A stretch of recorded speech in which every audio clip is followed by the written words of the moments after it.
నీతి నిమిత్తము హింసింపబడువారు ధన్యులు, పరలోక రాజ్యము వారిది. నా నిమిత్తము జనులు మిమ్మును నిందించి చెడ్డ మాటలెల్లా పలుకున్నప్పుడు మీరు ధన్యులు. సంతోషించి ఆనందించుడి, పరలోకమందు మీ ఫలము అధికమగును. ఇలాగున వారు మీకు పూర్వమందున్న ప్రవక్తలను హింసించిరి.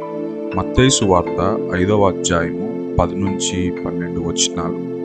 యేసయ్యకున్నటువంటి మంచి లక్షణం ఏమిటంటే ఆయన ఎప్పుడూ నిజాయితీగా ఉంటారు, అలాగే నిజాయితీగా మాట్లాడతారు. ఆయనను వెంబడించేవారు ఏ విధంగా హింసింపబడతారో ఈ చివరి ధన్యతలో యేసయ్య వివరించారు. యేసయ్యను వెంబడించడం వలన ఆదిమ సంఘ క్రైస్తవులను సింహాలకు ఆహారంగా వేశారు. రాత్రిపూట వెలుగునిచ్చే దీపస్తంభాలుగా క్రైస్తవులను నూనెలో ముంచి కాల్చేవారు. క్రైస్తవులను చర్మాలలో చుట్టి వారి మీదకు వేట కుక్కలను వదిలేవారు. అలాగే క్రైస్తవులు సున్నితమైన భాగాలలో వేడి చేసిన ఇత్తడి పలకలను అతికించేవారు. క్రైస్తవుల కళ్ళ ముందే తమ శరీర భాగాలను ఒక్కొక్కటిగా నరికి కాల్చేవారు.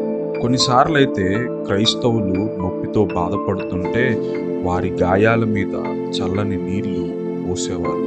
ఈ విధంగా మొదటి శతాబ్దపు క్రైస్తవులు దారుణమైన హింసను ఎదుర్కొన్నారు. ఇటువంటి శ్రమలలో కూడా వారు దేవుని వీడిపోలేదు. వారి త్యాగమే ఈరోజు మనము ఇలా స్వేచ్ఛగా దేవునిని ఆరాధించే భాగ్యాన్ని మనకు కలిగించింది. అయితే ఈ వాక్యాన్ని వింటున్న నీవు దేవుని కొరకు నీతిగా జీవిస్తూ ఉన్నప్పుడు నీకు హింసలు, నిందలు, అవమానాలు తప్పకుండా వస్తాయి. కానీ అధైర్యపడకు, నీవు ధన్యుడవు. సంతోషించి ఆనందించు, ఎందుకంటే పరలోకంలో నీ ఫలము అధికమవుతుంది.